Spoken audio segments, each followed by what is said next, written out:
यही समझ लें, एलिमेंट तो वही है, वरना ये इसकी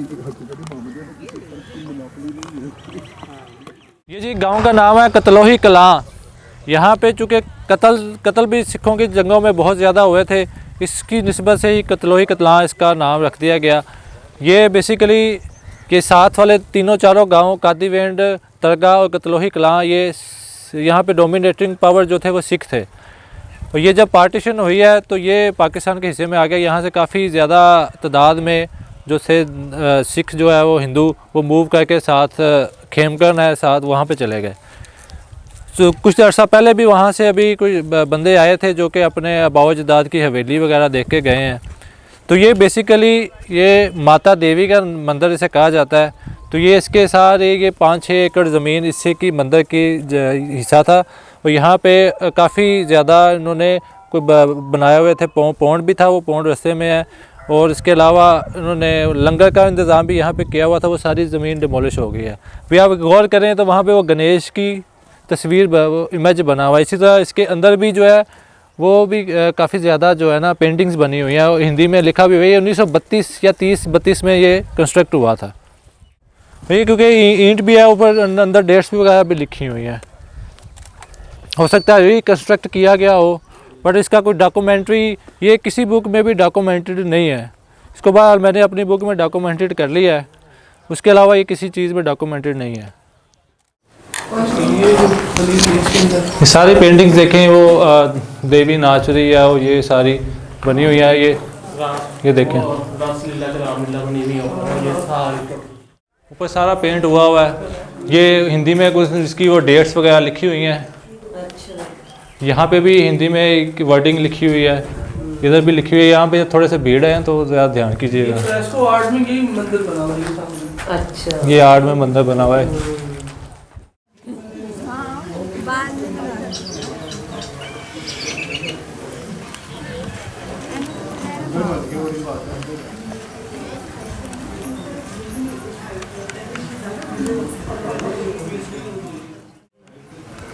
यहाँ पे ये देखिए ये सीढ़ियाँ बनी हुई हैं। सीढ़ियाँ बन के यहाँ से ऊपर आते हैं लोग,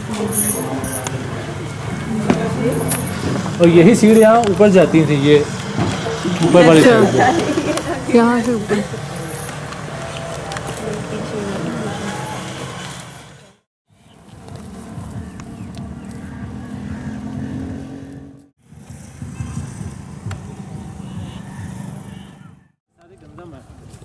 जी जी, गंदम अभी पकी नहीं है ना।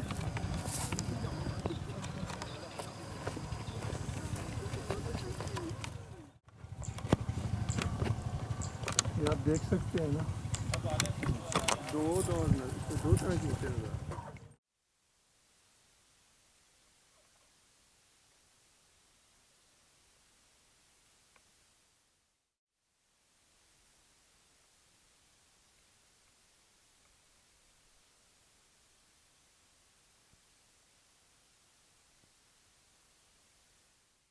ये सिखों के तीसरे गुरु अमरदास जी से रिलेटेड है। वो यहाँ पे जब कसूर में वो आए थे तो कसूर के जो थे हुक्मरान, उन्होंने उनको कसूर में रहने नहीं दिया। तो वो कसूर के आउटस्कर्ट्स में इस जगह पे आए, घोड़े वगैरह उन्होंने यहीं पे बांधे और यहाँ पे वो अपनी जो भी उन्होंने तबलीग करनी थी अपनी वो करके वो चले गए। फिर उससे उनकी यादगार के मेमोरियल के तौर पे उन्होंने ये बनाया। ये तीसरी पातशाही के वो थे गुरु अमरदास। तो इस वजह से वो सिखों की तारीख़ में बहुत ज़्यादा मुतबरक है। जैसे वो हमारे सिलसिला चलता रहा, पहला खलीफा, दूसरा खलीफा, गुरु नानक के बाद वो तीसरे जो था इनके गुरु थे, गुरु अमरदास। अभी मैं जो है जितने भी टीवी शोज़ में गया हूँ या टीवी टॉक्स में गया हूँ, उनको मैंने रिक्वेस्ट किया कि आर्कियोलॉजी इसको सेव कर ले, क्योंकि ये हेरिटेज है। और इसको मैंने मिनी करतारपुर का नाम इस वजह से दिया है कि यहाँ से ये सामने जो है ना ये बाउंड्री लाइन है। अगर आप इसको ओपन कर देते हैं, इसको इस्टेब्लिश करके ओपन कर देते हैं तो ये आपके लिए अच्छा खासा रेवेन्यू जनरेट कर सकता है। तो यहाँ पे बहुत ज़्यादा सिख जो हैं वो आते हैं। तो अगर ये यहीं से वो बाउंड्री लाइन अगर जिस तरह करतारपुर खोला है वो तो 5-6 किलोमीटर है, ये तो बिल्कुल 1 किलोमीटर के फासले पे है। इसी तरह यहाँ से आगे कोई 15-20 किलोमीटर आगे बहराम शाह का दरबार है, जो आधा इंडिया में है आधा पाकिस्तान में है। बहराम शाह कुछ 600-700 साल पुराने जो है ना बुज़ुर्ग हैं, बाबा फ़रीद की फ़ैमिली से ताल्लुक़ रखते हैं। तो वो आधा इंडिया में आधा पाकिस्तान में। वो पाकिस्तानियों को सिर्फ एक दिन इजाज़त होती है, जुमेरात वाले दिन वहाँ पे जाके वो अपना वो भी रेंजर्स की निगरानी में जाते हैं तो हो आते हैं। तो ये दो चीज़ें हैं जो कि खुल जाएं तो अच्छा खासा रेवेन्यू जनरेट हो सकता है।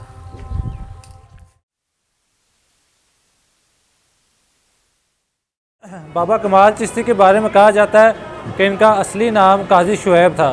काजी शुएब जो कि बाबा फरीदगंज शक्कर के दादा थे। इसके ऊपर मैं अभी ये मेरी ही तहकीक है, इसके ऊपर मैं मज़ीद तहकीक कर रहा हूँ।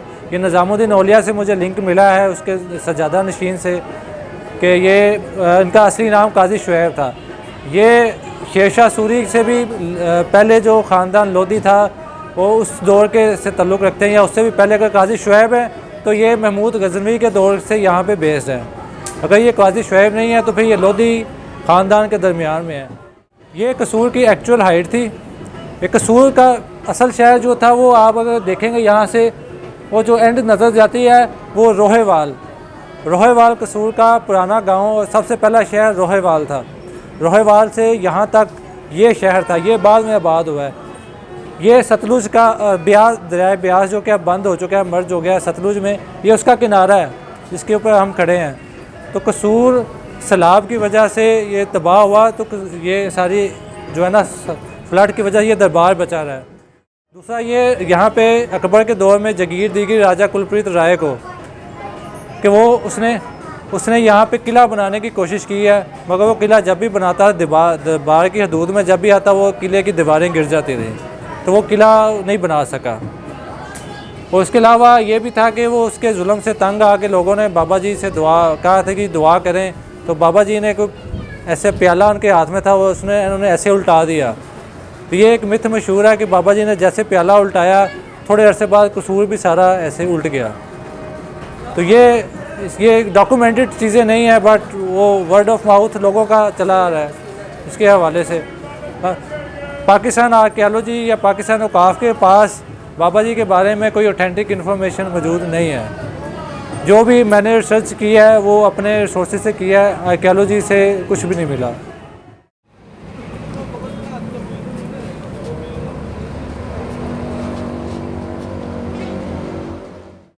नाइनटीन 1997 में जो है ना पब्लिक के लिए ओपन किया गया था। उससे पहले ये सब डिवीज़न मजिस्ट्रेट की अदालत रही है अंग्रेज़ों के दौर में। ये बेसिकली वकील खां का मकबरा, यहाँ पे ये बिल्डिंग जो है ये वकील खां का मकबरा है। वकील खां शेरशाह सूरी के कमांडर थे और यहीं पे जंग में के दौरान वो शहीद हो गए, तो उनका मकबरा यहाँ पे बनाया गया।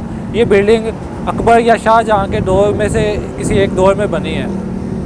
बेसिकली इनके साथ एक पीर सादुल्ला खां भी थे कमांडर, जो पीर धैया शाह, वो आप पीछे देखेंगे बोर्ड लगा हुआ पीर धैया शाह, इनका दरबार ये बिल्कुल इसके साथ ही है। तो ये दोनों शेरशाह सूरी के कमांडर थे।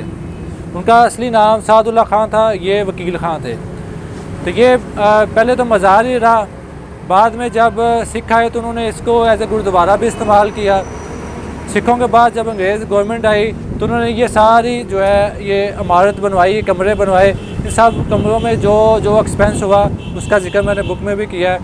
फिर उसको वो एज ए मजिस्ट्रेट की अदालत यूज़ करते रहे। ये सारी अगर इसको ओपन करवाते हैं अभी, ये अंदर से कब्र के बाद अदालत भी है, यहाँ पे अदालत लगती थी।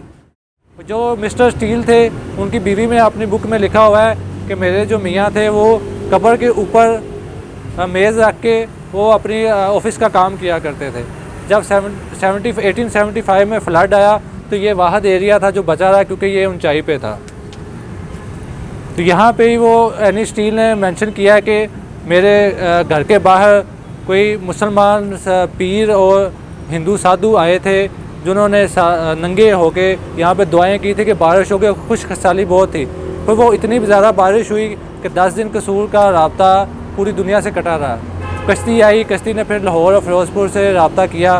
फिर आहिस्ता आहिस्ता उस सैलाब में कसूर की सारी वाल सिटी, किले तबाह हो गए थे। कसूर के 3000 के करीब घर जो थे वो गिर गए थे।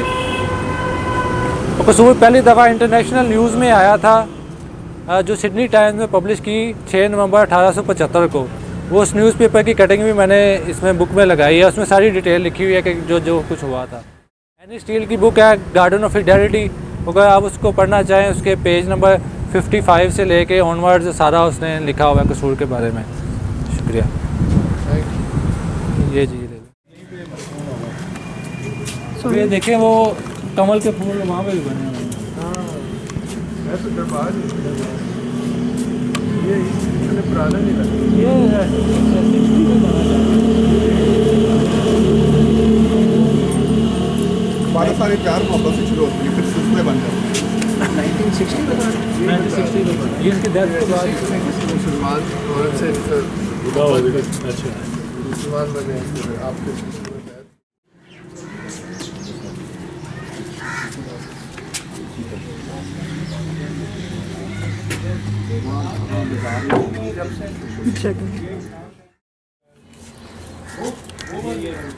अच्छा असल में ज़मीन ऊपर आ गई तो प्रोपोर्शन सारे उनके नहीं बड़ी खूबसूरत हॉल है।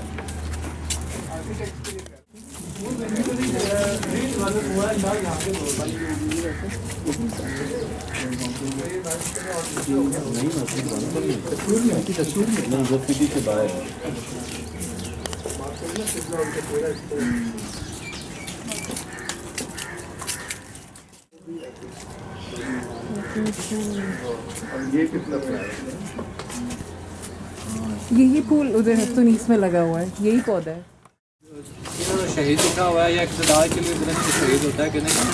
ये बाकी उनकी ये खबर है। ये दुनिया के मकाम चौकी पर लड़ाई हुई, 70,000 की फौज अब्दुल समद खान लेके आया, 10,000 की ये लेके गए, 6,000 कसूरी अफगान को प्रोमिनेंट मारा गया। उसकी वजह से पंजाब में जो मुगलों का जो जोर था वो कम हुआ, कसूर कमज़ोर हुआ, लाहौर कमज़ोर हुआ, वो सिखों ने फिर आगे से तो यानी कि जो ये सारी पुरानी ईंट की कब्र 1720 के दफन है ये। तो दीवार भी उसकी वो ऐसी पुरानी।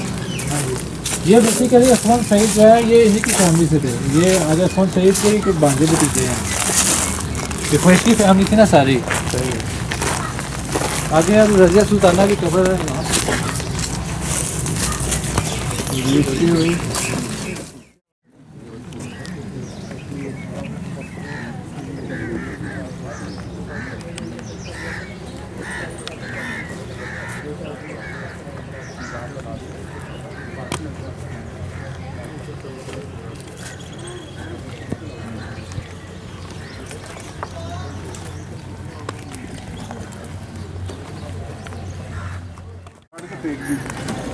पतली पतली कहते हैं। जब वो बन रहा था तो हम गए तो नजर आया। उससे भी ज़्यादा बारीक है। नहीं वो ऐसी ये अलग है ना, छोटी छोटी बहुत। ये एक बुक थी प्री मुगल ओलिया कसूल के नाम से ना, अखबार ओलिया के नाम से एक बुक थी जो 1751 में लिखी गई थी।